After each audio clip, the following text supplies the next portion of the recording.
கண்களை மூடி ஜெபிக்கலாம். கிருபையுள்ள நல்ல ஆண்டவரே, இந்த கால வேலைக்காக நமக்கு நன்றி செலுத்துகிறோம் ஐயா. வார்த்தையாக இருக்கிறவர் உம்முடைய வார்த்தையினாலே எங்களை இடைக்கட்டி கொள்ள முடியும். நசரீனாகிய இயேசு கிறிஸ்து நாமத்தில் வேண்டுகிறோம் நல்ல பிதாவே, ஆமென். கர்த்தர் சில காரியங்களை அவர் வெறுக்கிறார்.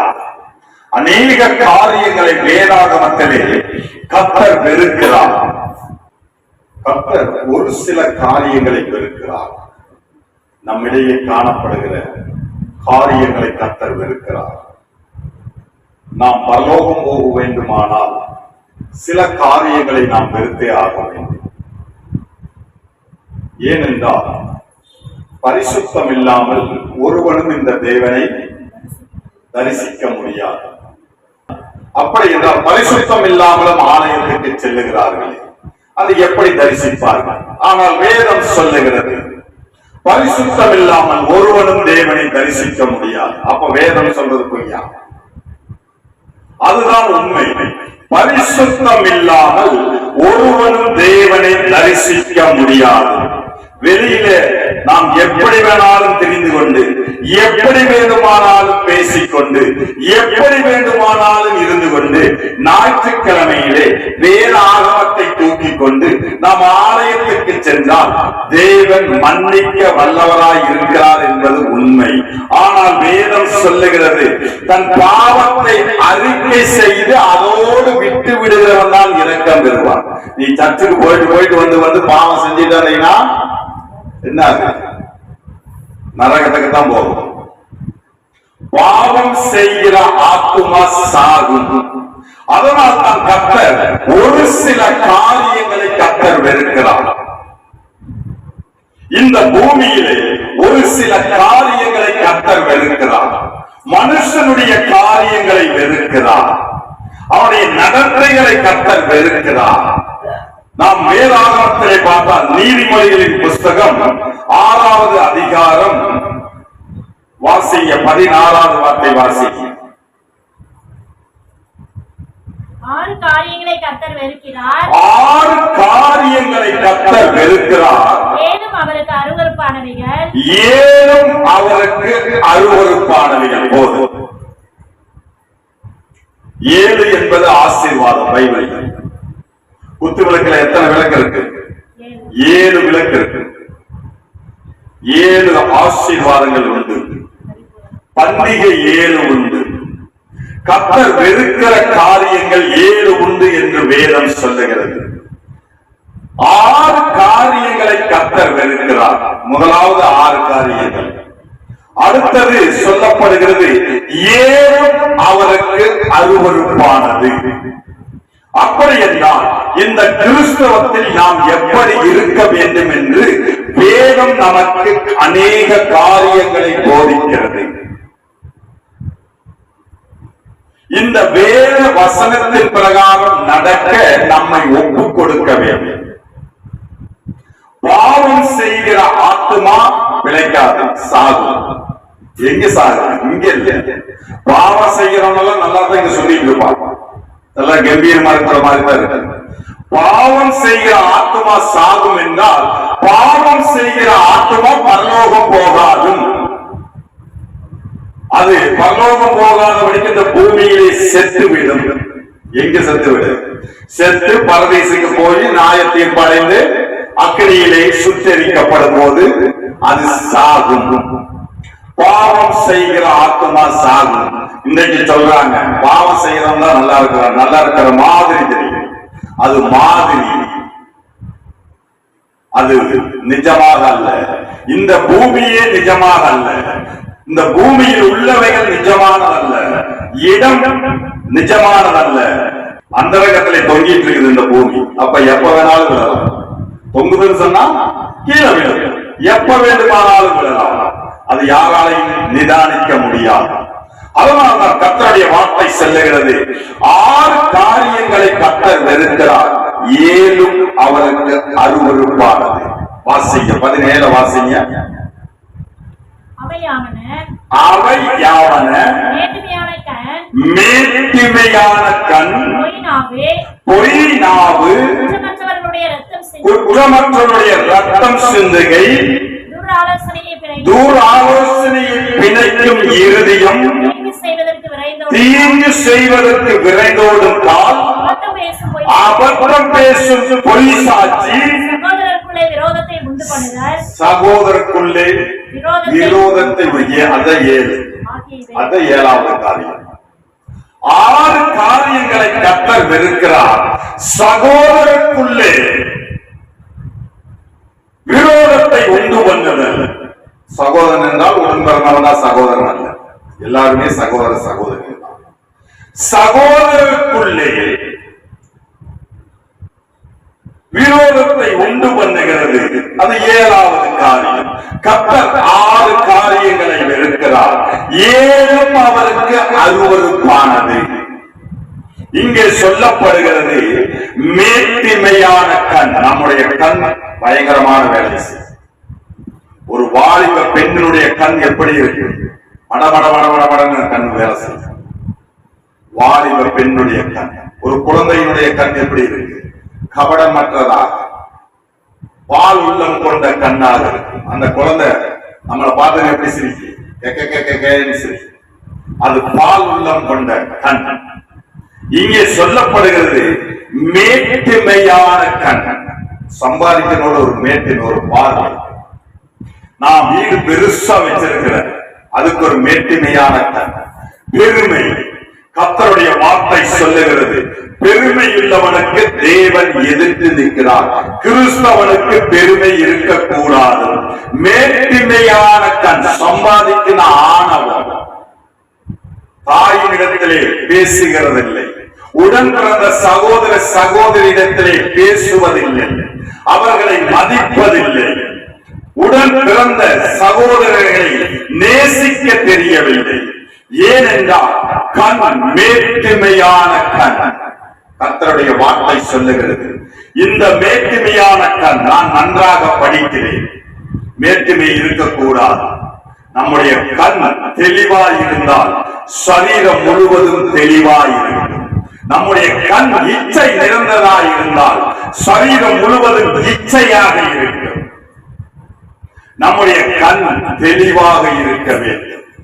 அதனால் தான் கர்த்தருடைய வார்த்தை சொல்லுகிறது, பார்க்கிறத கூட நமக்கு ஒரு தெளிவு வேண்டுமா? மேட்டிமையான கண். இந்த மேட்டிமையான கண்ணை கர்த்தர் வெறுக்கிறார். எனக்கு சொத்து உண்டு, எனக்கு வீடு உண்டு, எனக்கு கார் உண்டு, எனக்கு நல்ல வேலை உண்டு, எனக்கு பேங்க்ல இவ்வளவு பேலன்ஸ் உண்டு. உலகம் முழுவதையும் நீ ஆதாயப்படுத்திக் கொண்டாலும் உன் ஆத்துமாவை நீ நஷ்டப்படுத்தினால் கண்டிப்பாக நீ நரகத்துக்கு தான் போயாக வேண்டும். அதனால லாபம் என்ன? பைபிள் நம்மை பார்த்து கேட்கிறது, இந்த கண்ணு சரியாக இருக்க வேண்டும். ஒருத்தர் பார்க்கிற பார்வை சரியான பார்வையாக இருக்க வேண்டும். கிறிஸ்துவனுடைய கண் தேரிலும் தெளிவியனாக இருக்க வேண்டும். கர்த்தருடைய வார்த்தை சொல்லுகிறது, மேட்டிமையான கண்ணை கர்த்தர் வெறுக்கிறார். அடுத்ததாக சொல்லப்படுகிறது, பொய் நாவு கர்த்தர் வெறுக்கிறார். பொய் பேசுகிற நாவை கர்த்தர் வெறுக்கிறார். பொய் பேசுகிற நாவை கர்த்தர் அறுத்து போடுகிறார். கர்த்தருடைய வேதம் சொல்லுகிறது. இன்னைக்கு கிறிஸ்தவம் சொல்லுகிறது, கிறிஸ்தவத்திலே சொல்லுகிறார்கள், பொய்யெல்லாம் பேசாம எப்படி இருக்க முடியும் என்று. அது எனக்கு தெரியாது.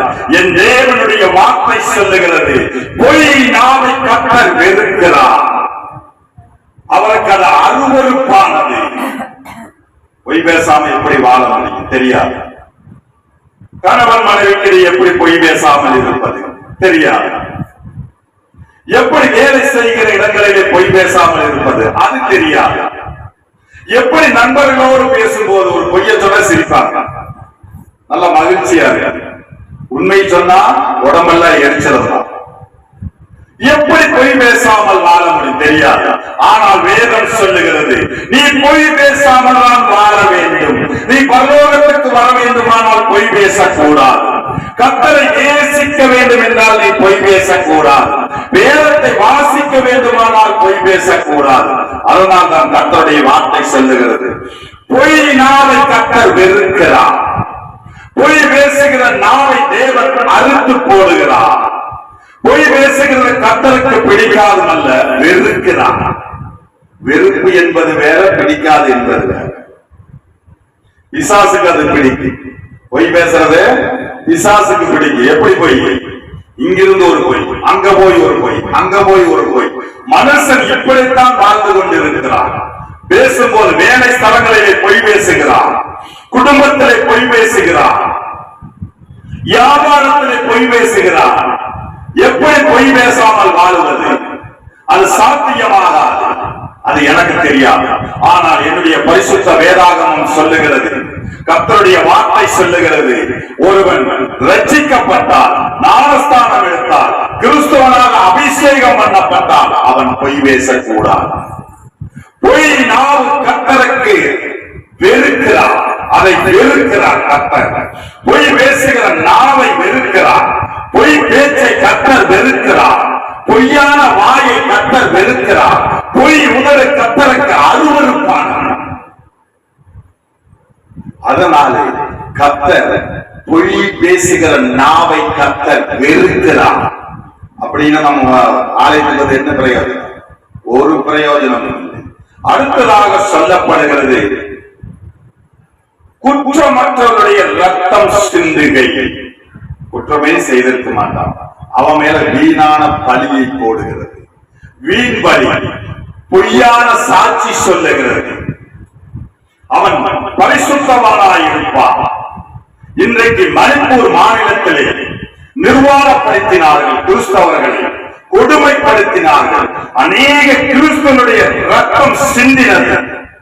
கர்த்தர் இன்றைக்கு நியாயம் தீர்த்துக் கொண்டிருக்கிறார்.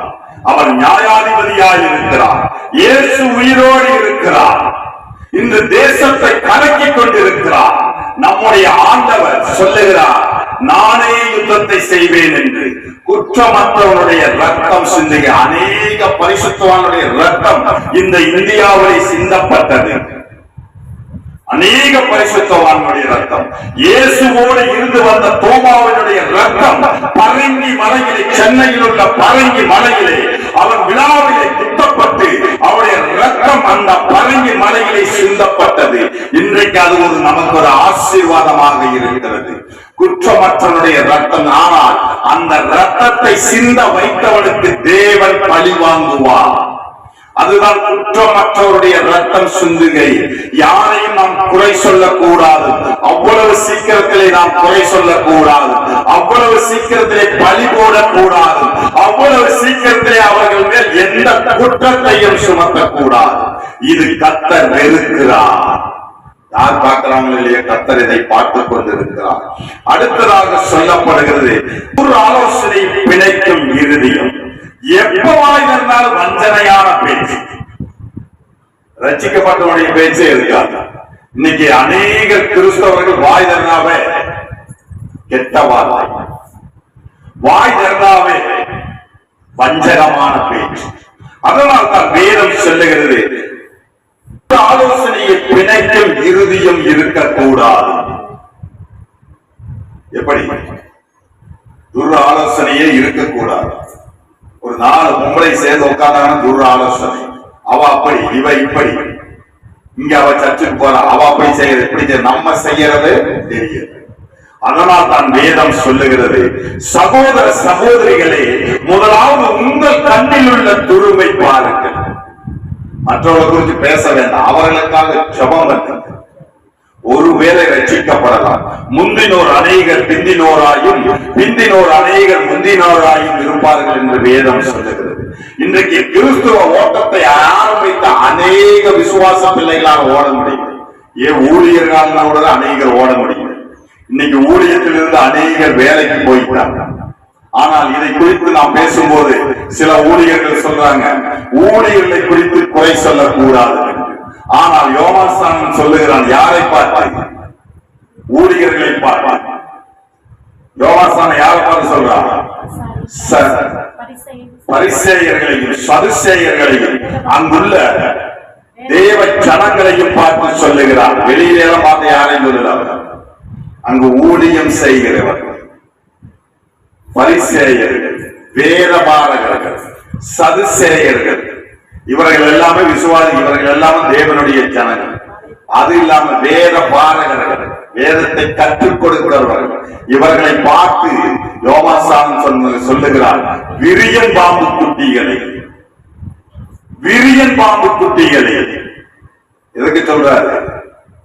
நீ கிறிஸ்துவனா இருந்துட்டு பாம்பு போல இருக்கிறீங்க அப்படின்னு தான் அவன் பேசுறான், கத்தருக்காக பேசுறான். இன்றைக்கு ஊழியனுடைய நிலைமையும் அப்படித்தான் இருக்கிறது.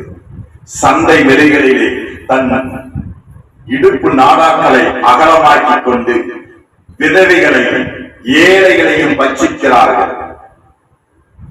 வேதம் சொல்லுகிறது. அதனால்தான் துர் ஆலோசனையை பிணைக்கும் இருதயம் நமக்கு இருக்கக்கூடாது. தீங்கு செய்வதற்கு விரைந்தோடும் கால்.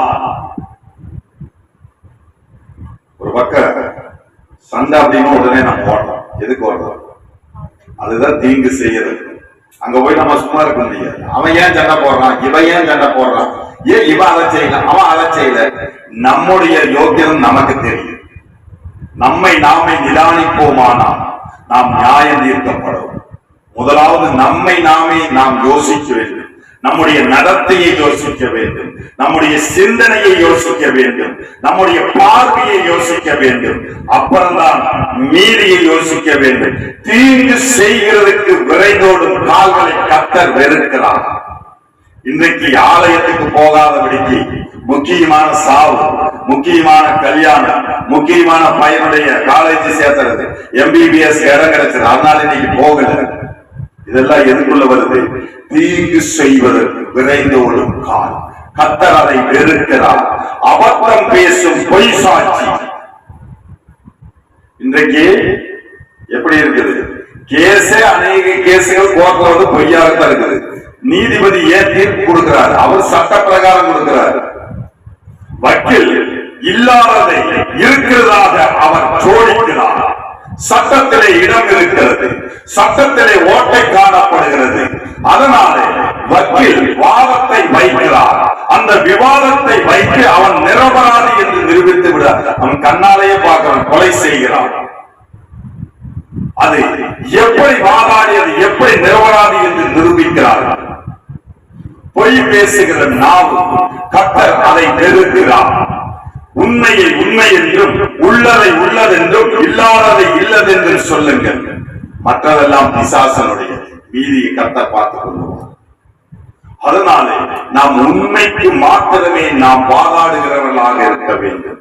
பொய் சாட்சி சொல்லக்கூடாது. பொய் சாட்சி சொல்லக்கூடாது. இன்னைக்கு ஒரு கேஸ் போட போறோம். வக்கீலிட்ட போகும்போது வக்கீல் சொல்றாரு, எப்ப என்னப்பா நடந்தது அப்படி? வக்கீலோட உண்மை தான் சொல்லணும். உண்மையை சொல்லும் போது அவர் இடையில ஒரு பொய்யை திணிக்கிறார். இப்படி நீ சொல்லு, அப்பதான் நமக்கு சாதகமாக தீர்ப்பு வரும். பொய் பேசுகிற நாவு கர்த்தருக்கு அருவருப்பானது என்றால் அபத்தம் பேசும் பொய் சாட்சி கர்த்தருக்கு அருவருப்பானது. நாம் பொய் சாட்சியாக அபத்தம் பேசுகிறவர்களாக இருக்கக்கூடாது. இல்லாததை இருக்கிறதாக பேசக்கூடாது, இருக்கிறதை இல்லாமையாக பேசக்கூடாது. 6 காரியங்களையும் கர்த்தர் வெறுக்கிறார். இந்த 6 காரியங்கள் நமக்குள்ள இருந்ததுன்னா பரலோகத்துக்கு போக முடியாது. பரலோகத்துக்கு போக முடியாது. எப்படி இருந்தாலும் சரி 6 காரியங்களை கர்த்தர் வெறுக்கிறார். அடுத்தது சொல்லப்படுகிறது, 7 அவருக்கு அருவருப்பானது. 7 அவருக்கு அருவருப்பானது. இந்த 7வது காரியம் சொல்லுகிறது, சகோதரருக்குள்ளே விரோதத்தை உண்டு வந்தது. சில பேருக்கு வேலையே தான் சிந்து முடிகிற வேலை. இங்க இருக்கிறது அங்க போய் சொல்றது, அங்க இருக்கிறது இங்க போய் சொல்றது, கோல் சொல்லுது. கர்த்தருடைய வேதம் சொல்லுகிறது, சகோதரருக்குள்ளே விரோதத்தை உண்டு பண்ணது. இந்த பாஸ்டர் குறிச்சு அந்த பாஸ்டர் கிட்ட சொல்றது, அந்த பாஸ்டர் குறிச்சு இந்த பாஸ்டர் கிட்ட சொல்றது, இந்த விசுவாசிகள் குறிச்சு அங்க சொல்றது, அந்த விசுவாசிகள் குறிச்சு இங்க சொல்றது, ஆலயத்துக்கு போகாதவர்களை குறித்து பேசுகிறது. இப்படி இருக்கக்கூடாது. கர்த்தருடைய வார்த்தை சொல்லுகிறது, சகோதரருக்குள்ளே விரோதத்தை உண்டு பண்ணது.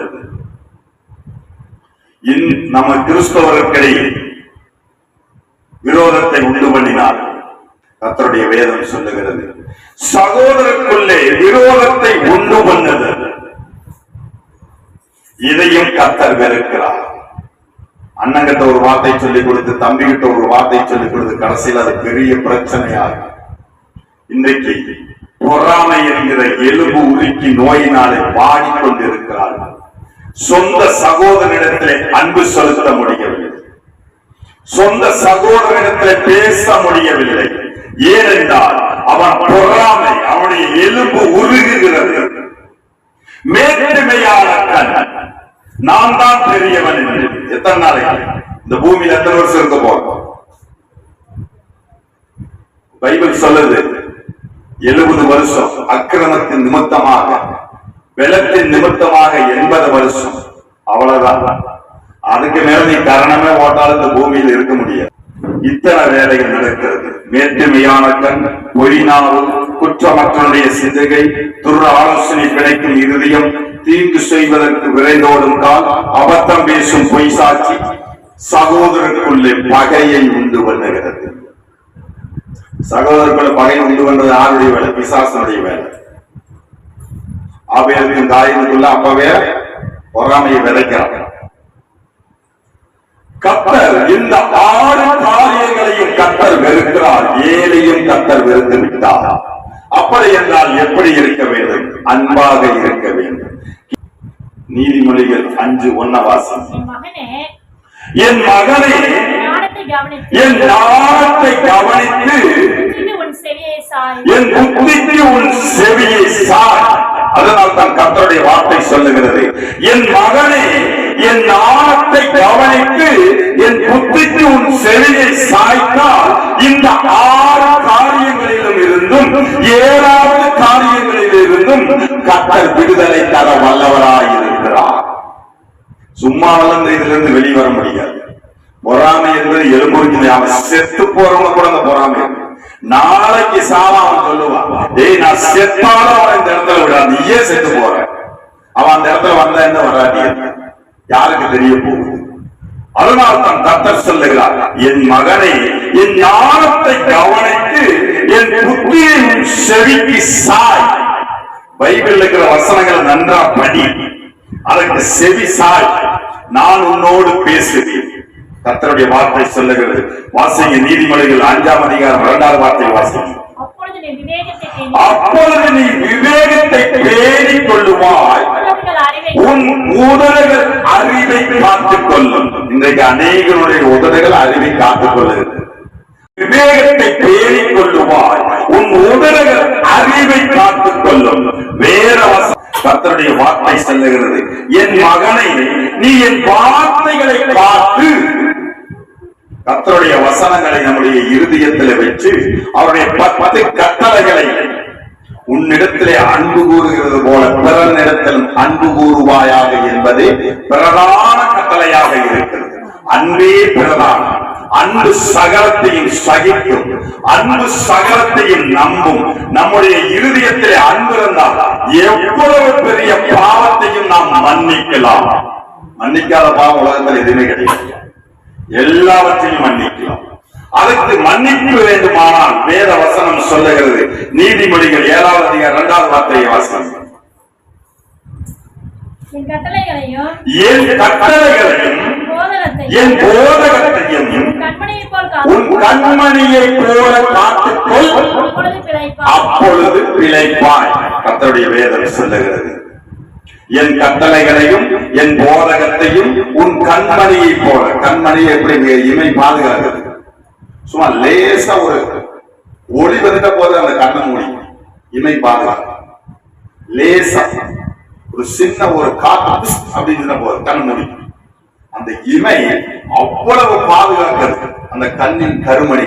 அந்த கருமணியில ஏதாவது பூ விழுந்தது ஆனால் கண்ணு குருடா போய். அதனால கர்த்தர் அதுக்கு அவ்வளவு பாதுகாப்பு வச்சிருக்கிறார்.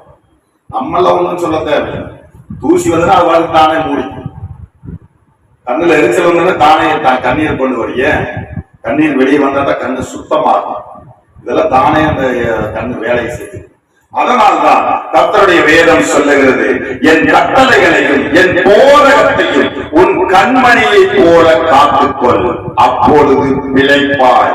6 காரியங்களை கர்த்தர் வெறுக்கிறார், 7 அவருக்கு அருவருப்பானது. இதிலிருந்து நாம் விடுதலையாக வேண்டுமானால் அவருடைய வேத வசனங்களை கண்ணின் கருமணி போல பாதுகாத்துக் கொண்டால் அப்பொழுது பிழைப்பார். வாசிங்க நீதிமொழிகள் 8வது அதிகாரம் 1வது வார்த்தையிலிருந்து 5வது வார்த்தை வரைக்கும் தொடர்ந்து வாசிங்க. நாணம் கூப்பிடுகிறது இல்லையோ, புத்தி சத்தமிடுகிறது இல்லையோ, அது வழி அருகே உள்ள மேடைகளிலும் நாட்சந்திகளிலும் நிற்கிறது. அது ஊர் வாசல்களின் ஓரத்திலும் பட்டணத்தின் முகப்பிலும் நடைகூடங்களிலும் நின்று சத்தமிட்டு, மனுஷரே உங்களை நோக்கி கூப்பிடுகிறேன், என் சத்தம் மனுபுத்தருக்கு துணிக்கும். பேதைகளே விவேகம் அடையுங்கள், மூடர்களே புத்தியுள்ள சிந்தையாயிருங்கள். கர்த்தருடைய வேதம் சொல்லுகிறது, இந்த 6 காரியங்களையும் வெறுக்க வேண்டுமானால், 7வது காரியங்களையும் நாம் வெறுக்க வேண்டுமானால், நாணம் கூப்பிடுகிறது. ஞாயிற்றுக்கிழமை நாட்களிலே ஆலயத்துக்கு வாங்க. ஒவ்வொரு நாளும் நீங்கள் ஜெபம் பண்ணுங்கள். ஒவ்வொரு நாளும் அதிகாலையிலே கர்த்தரை தேடுங்கள். ஞாயிற்றுக்கிழமை நாட்களிலே சபை கூடி வருகிறதை விட்டு விடாது என்று சொன்னோமா, ஞாயிற்றுக்கிழமை தான் கிறிஸ்தவ பங்கன் வைக்கிறாங்க, ஞாயிற்றுக்கிழமை தான் திருமணத்தை வைக்கிறாங்க, ஞாயிற்றுக்கிழமை நாள் தான் விசேஷம் வைக்கிறான், ஞாயிற்றுக்கிழமை நாள் தான் பால் காய்ச்சுகிறான். ஏனென்றால் ஞாயிற்றுக்கிழமை எல்லாத்துக்கும் லீவு. கர்த்தரை தேடு, மனுஷனை தேடுகிறார். அதனால் தான் கர்த்தர் சொல்லுகிறார், நாணம் கூப்பிடுகிறது இல்லையோ, புத்தி சத்தமிடுகிறது இல்லையோ. கர்த்தருடைய வார்த்தை உங்களுடைய இருதயத்தில் பேசலையா? படிச்சாத்தான பேசு. நாங்களே படிக்கிறது, படிச்சாத்தான் பேசு. அது வழி அருகே உள்ள மேடைகளிலும் நாட்சந்திகளிலும் இருக்கிறது. எல்லா இடத்துலயும் இப்ப சர்ச்சை இருக்கு. இப்போ எல்லா இடங்களிலும் நம்ம தமிழ்நாட்டுக்கு ஒரு ஆசீர்வாதம் என்னன்னா, அந்தியூர்னு எடுத்துட்டா குறைஞ்சபட்சம் ஒரு 200 சர்ச்சை இருக்கும் போல. அந்தியூர் வட்டாரத்தை எடுத்துட்டோம், ஒவ்வொரு கிராமத்திலும் சின்ன சின்ன, அது எல்லாமே ஆலயம் தான், எல்லாமே சபைதான். அப்படி என்றால் வேதம் சொல்லுகிறது, அது வழி அருகே உள்ள மேடைகளிலும் நாட்சந்திகளில் இருக்கிறது. அநேக இடங்களிலே சபைகள் உண்டு. நீ கல்யாணம் போற அங்க ஒரு சபை இருக்கிறாங்க, போலாமே. நம்ம சபைக்கு தான் போக இருக்குதா? நீ செத்து போறதுக்கு போற அங்க ஒரு சபை இருக்கு, ஆராதனை முடிச்சுட்டு போலாமே. அதே எப்படி போறது? கர்த்தருடைய வார்த்தை சொல்லுகிறது, சபை கூடி வருகிறதை விட்டு விடாதீர்கள். எங்கு சபை இருக்குதோ அங்கு நாம் கர்த்தரை ஆராதித்து பழகிக் கொள்ள வேண்டும். அது ஊர் வாசல்கள் ஓரத்திலும் பட்டணத்தின் முகப்பிலும் நடைகூடங்களிலும் நின்று கூப்பிடுகிறது. நின்று சத்தமிட்டு, மனுஷரே உங்களை நோக்கி கூப்பிடுகிறேன், என் சத்தம் மனுபுத்தருக்கு தொனிக்கும். மனுஷனுக்கு மாத்திரமே அவருடைய சத்தம் கேட்கு. குடிக்கிறவனுக்கு கேட்காது, பெருமையுள்ளவனுக்கு கர்த்தருடைய சத்தம் கேட்காது, எரிச்சல் உள்ளவனுக்கு கேட்காது, பொய் நாவுக்கு கேட்காது, மேட்டிமையான கண்ணுக்கு கேட்காது, துர் ஆலோசனை பிழைக்கும் இருதயத்துக்கு கேட்காது, சகோதரத்துள்ள விரோதத்தை உண்டு பண்ணுகிறவனுக்கு என் ஆண்டவருடைய சத்தம் கேட்காது. மனுபுத்தருக்கு அது தொனிக்கும். வேதம் சொல்லுகிறது, அது ஊர் வாசல்கள் ஓரத்திலும். இன்னைக்கு ஊருக்கெல்லாம் ஒவ்வொரு சர்ச்சை வச்சுறாங்க. அடுத்தது சொல்லப்படுகிறது, பட்டணத்தின் முகப்பில். நம்ம எத்தனையோ ஈரோடுக்கெல்லாம் போனா என்ட்ரன்ஸ்லயே சர்ச்சை. அடுத்தது சொல்லப்படுகிறது, என் சத்தம் மனுபுத்தருக்கு தொனி. மனுஷரே உங்களை நோக்கி கூப்பிடுகிறேன், என் சத்தம் மனுபுத்தருக்கு தொனிக்கும். மனுஷனாக இருக்கிறவனுக்கு, வேத வசனங்களின் பிரகாரம் நடக்கிறவன் அல்ல, வேதத்தை படிக்காத கூட அநேக நீதிமான்கள் உண்டு. கர்த்தருக்கு பயந்து, கடவுளுக்கு பயந்து நடப்பான். அவர்களுக்கு என்னுடைய சத்தம் தொனிக்கும். பேதைகளே விவேகம் அடையுங்கள், மூடர்களே புத்தியுள்ள சிந்தைகளாயிருங்கள், அப்பொழுதுதான் பரலோகத்துக்கு போக முடியும். அப்படி என்றால் கர்த்தர் 6 காரியங்களை வெறுக்கிறார், 7 அவருக்கு அருவருப்பானது.